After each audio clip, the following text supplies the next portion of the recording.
கச்சத்தீவு இலங்கைக்கு தாரை வார்க்கப்பட்ட போது அன்றைய முதலமைச்சராக இருந்த கருணாநிதி ஏன் மௌனமாக இருந்தார் என முதலமைச்சர் செல்வி ஜெயலலிதா கேள்வி எழுப்பியுள்ளார்.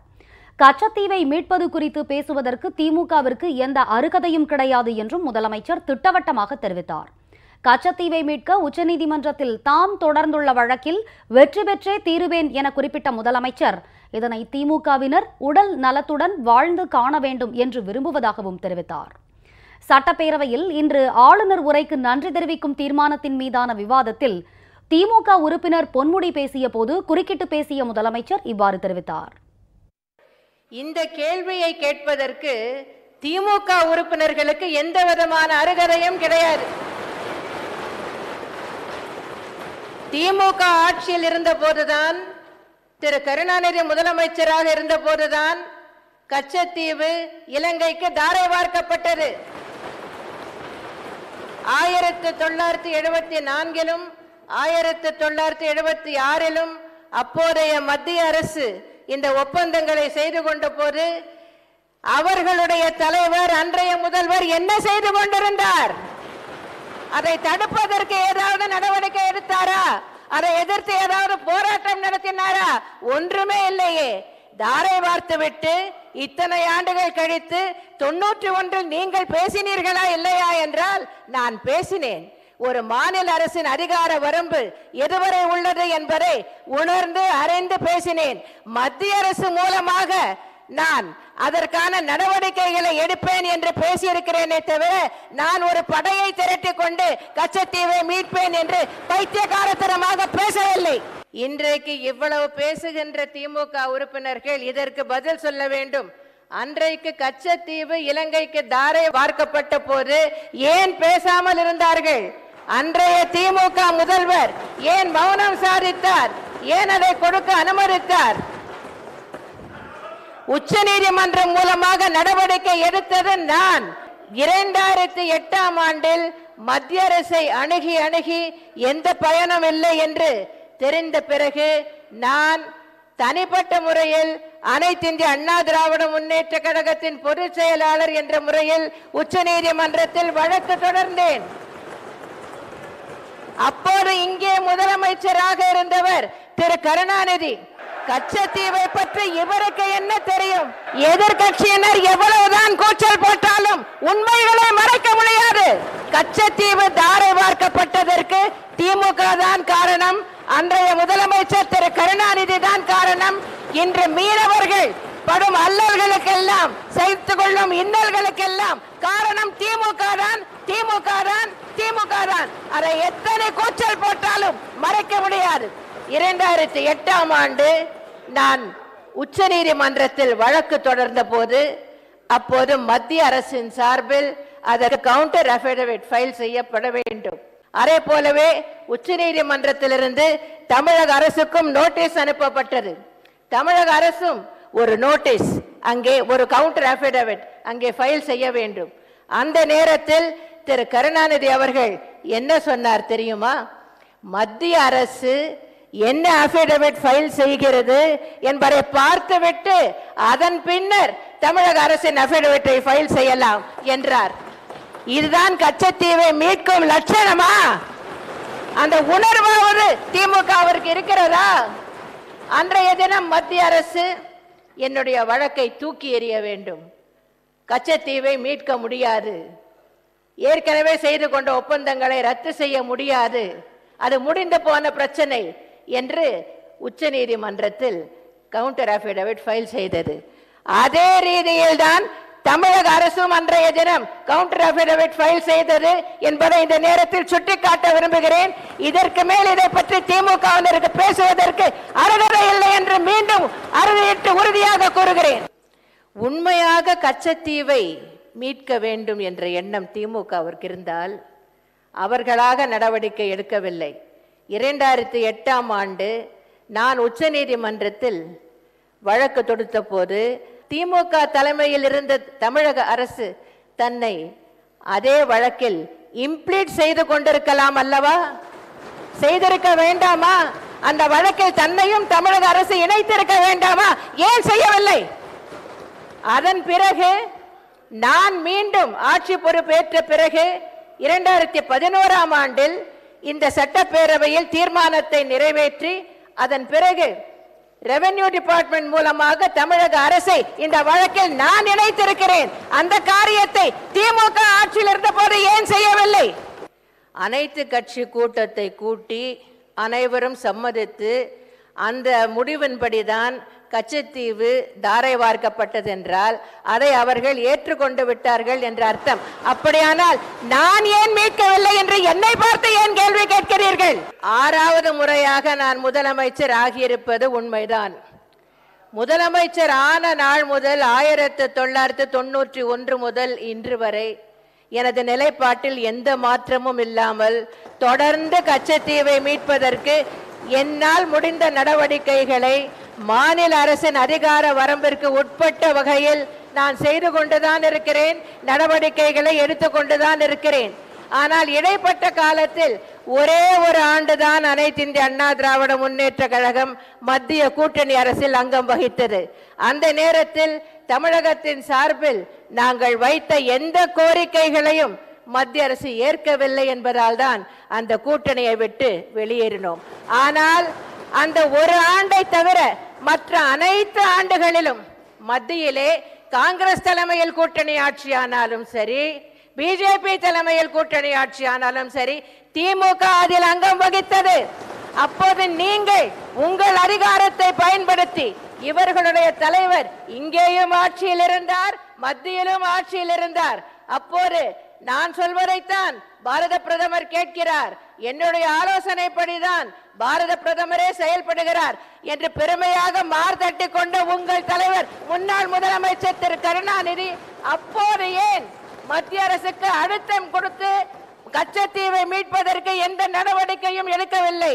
அப்படி அத்தனை ஆண்டுகள் தூங்கிவிட்டு இப்பொழுது திடீரென்று விழித்துக் கொண்டு ரிப் அண்ட் விங்கல் மாதிரி சட்டமன்றத்திற்கு வந்து நீங்கள் ஏன் நடவடிக்கை எடுக்கவில்லை என்று என்னை பார்த்து கேட்பதற்கு உங்களுக்கு என்ன அருகதை இருக்கிறது?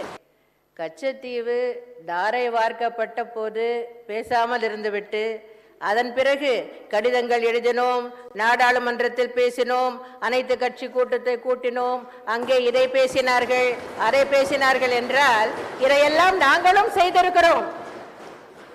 நாங்களும் பல கடிதங்கள் மத்திய அரசுக்கு எழுதியிருக்கிறோம், நாங்களும் பல பேச்சுக்களை பேசி இருக்கிறோம், நாங்களும் பல தீர்மானங்களை நிறைவேற்றி இருக்கிறோம், ஒவ்வொரு பிரதமருக்கும் கடிதங்களை எழுதி இருக்கிறோம். அதற்கெல்லாம் பலன் ஏற்படவில்லை, எந்த பலனும் இல்லை என்பதால் தான் உச்ச நீதிமன்றத்தில் வழக்கு தொடுத்தேன். கச்சத்தீவு தாரை வார்க்கப்பட்ட போது 29/6/1974 அன்று செய்தியாளர்கள் அப்போதைய முதலமைச்சர் திரு கருணாநிதியிடம் கச்சத்தீவை பிரதமர் இந்திரா காந்தி இலங்கைக்கு கொடுத்தது தொடர்பாக நீதிமன்றத்தில் வழக்கு தொடரப்போவதாக ஜனசங்க தலைவர் திரு வாஜ்பாய் அறிவித்துள்ளாரே, உங்கள் கருத்து என்ன என்று கேட்டதற்கு அது பற்றி நான் கருத்து தெரிவிக்க விரும்பவில்லை என்று பதில் கூறியுள்ளார் திரு கருணாநிதி. வழக்கு தொடரப்படும் என்றும் தமிழக மீனவர் பிரச்சனையில் நேரடி தொடர்பு இல்லாத திரு வாஜ்பாய் அறிவித்த பின்னரும் அது பற்றி எந்த அக்கறையும் காட்டாமல் தமிழக மீனவர்களுக்கு துரோகம் இழைத்தவர்தான் திரு கருணாநிதி என்பதை மீண்டும் கூறுகிறேன். இதை பற்றி விவரமாக தெரியாத உறுப்பினர்களுக்காக, புதிய உறுப்பினர்களுக்காக சில விவரங்களை இங்கே தெரிவிக்க விரும்புகிறேன்.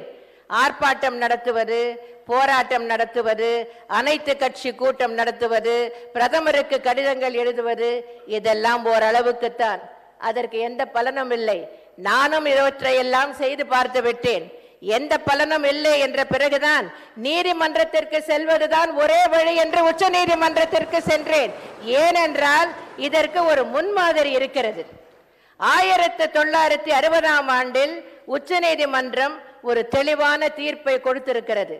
அன்றைய மத்திய அரசு பெருபாரி என்னும் பகுதியை அன்றைய ஈஸ்ட் பாகிஸ்தானுக்கு தாரை பார்க்க வேண்டும் என்று விரும்பியது. இப்போது அது பங்களாதேஷ், அன்றைய தினம் அது ஈஸ்ட் பாகிஸ்தான்.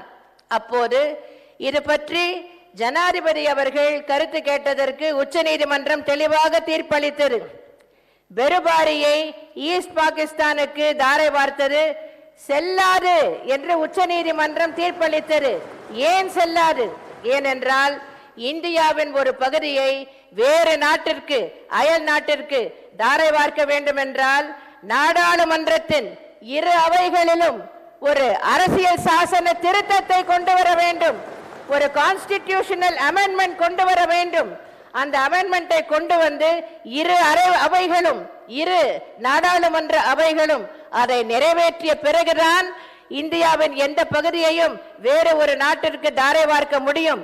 ஆகவே பெருபாரியை தாரை வார்த்தது செல்லாது என்று உச்சநீதிமன்றம் தீர்ப்பளித்து இன்று வரை அந்த பெருபாரி இந்தியாவின் ஒரு பகுதியாகவே இருக்கிறது. இந்த தீர்ப்பை மேற்கோள் காட்டித்தான் நான் உச்சநீதிமன்றத்தில் வழக்கு தொடுத்திருக்கிறேன். நிச்சயமாக அதில் வெற்றி பெறுவேன், என்றைக்காவது ஒரு நாள் வெற்றி பெறுவேன். அன்றைய தினம் வரை நீங்கள் எல்லாம் நன்றாக இருந்து அதை பார்க்க வேண்டும் என்று ஆண்டவனை வேண்டுகிறேன். மாண்புமிகு பேரவைத் தலைவர் அவர்களே, திமுக மத்தியிலும் மாநிலத்திலும் ஆட்சி அதிகாரத்தில் இருந்தபோது கச்சத்தீவு பிரச்சனையில் எதுவுமே செய்யவில்லை. நான் எதிர்க்கட்சி தலைவராக இருந்தாலும் நான் நடவடிக்கை மேற்கொண்டேன், உச்சநீதிமன்றத்திற்கு சென்றேன். அன்றைய தினமும் இவர்கள் இங்கேயும் ஆட்சியில் இருந்தார்கள், மத்தியிலும் ஆட்சியில் இருந்தார்கள், எந்த வகையிலும் என் வழக்கை ஆதரிக்கவில்லை. அப்போது எதிர்த்துவிட்டு இன்றைய தினம் மக்கள் மத்தியில், மீனவர்கள் மத்தியில் இது தவறாக போய்விட்டது என்பது பின்னால் இப்போது இணைந்து செயல்பட வேண்டும் என்றால் எதில் இணைந்து செயல்பட வேண்டும்? நாங்கள் ஏற்கனவே நடவடிக்கை எடுத்துக் கொண்டிருக்கிறோம், நீங்கள் இடையூறு செய்யாமல் பார்த்து கொண்டிருங்கள் என்றுதான் சொல்லுகிறோம். மாண்புமிகு உறுப்பினர் பொன்முடி அவர்கள் அடுத்தது என்ன குற்றச்சாட்டை சொல்லலாம் என்று யோசிப்பதற்குள் ஒரு சிறிய கருத்தை, ஒரு விளக்கத்தை இங்கே நான் தெரிவிக்க விரும்புகிறேன். மாண்புமிகு எதிர்க்கட்சி தலைவர் திரு ஸ்டாலின் அவர்கள் பேசும்போது தமிழக அரசை மத்திய அரசு கலந்தாலோசிக்கவில்லை என தெரிவித்தார். கச்சத்தீவு காவு கொடுக்கப்பட்டதை தடுக்க எதையுமே செய்யாமல் மௌனம் சாதித்துவிட்டு கச்சத்தீவு தாரை வார்க்கப்பட்ட பிறகு பேரளவிலே தமிழ்நாடு சட்டமன்ற பேரவையில் ஒரு தீர்மானத்தை நிறைவேற்றி கச்சத்தீவு பிரச்சனைக்கு மூடு விழா நடத்தினார் திரு மு கருணாநிதி. அந்த தீர்மானத்தின் மீது பேசிய திரு கருணாநிதி ஜூன் மாதம் 27ஆம் தேதி திடீரென்று அறிவிப்பு வந்தது. இப்போதும் சொல்கிறேன், இது பற்றி எந்தவிதமான சூசகமான தகவலையும் இந்த அரசுக்கு அறிவிக்கவில்லை. 27ஆம் தேதி பத்திரிகையில் பார்த்தவுடன் பதறிப்போய் எல்லா கட்சி தலைவர்களுக்கும் தந்தி கொடுத்தேன் என்று கூறியிருக்கிறார். ஆனால் திரு கருணாநிதியின் தலைமையில் டெசோ அமைப்பின் சார்பில் 15/4/2013 அன்று நடைபெற்ற கலந்துரையாடல் கூட்டத்தில் கச்சத்தீவு குறித்த தீர்மானத்தில் 1974ஆம் ஆண்டு ஒப்பந்தம் நிறைவேற்றப்பட்ட போது கழக அரசு முதல் நிலையிலேயே அதனை கடுமையாக எதிர்த்தது. அதையும் மீறி ஒப்பந்தம் கையெழுத்தான போது குறைந்தபட்சம் தமிழக மீனவர்களுக்கு கச்சத்தீவு பகுதியில் மீன் பிடிக்கும் உரிமையும் மீனவர்களின் வலைகளை அங்கே உலர்த்தி கொள்வதற்கான உரிமையும் அந்த ஒப்பந்தத்தின் பிரிவுகளில் சேர்க்கப்பட வேண்டும் என்று கழக அரசு வலியுறுத்தி அந்த ஷரத்துக்கள் சேர்க்கப்பட்டன என்று குறிப்பிடப்பட்டுள்ளது. இதில் எது உண்மை என்பதை மாண்புமிகு எதிர்க்கட்சி தலைவர் தான் நாட்டு மக்களுக்கு விளக்க வேண்டும். 1974இல் தமிழ்நாடு சட்டமன்ற பேரவையில் பேசிய திரு கருணாநிதி கச்சத்தீவு இலங்கைக்கு தாரை வார்க்கப்பட்ட செய்தியை பத்திரிகைகளில் பார்த்துத்தான் தெரிந்து கொண்டேன், பதறிப்போனேன் என்கிறார். ஆனால் 2013இல் நடைபெற்ற டெசோ கூட்டத்தில் ஒப்பந்தம் நிறைவேற்றப்படுவதற்கு முன்பே இவர் சொல்லித்தான் சில ஷரத்துக்கள் சேர்க்கப்பட்டன என்கிறார். இவற்றில் எது உண்மை என்பதை எதிர்க்கட்சி தலைவர் அவர்கள்தான் விளக்க வேண்டும்.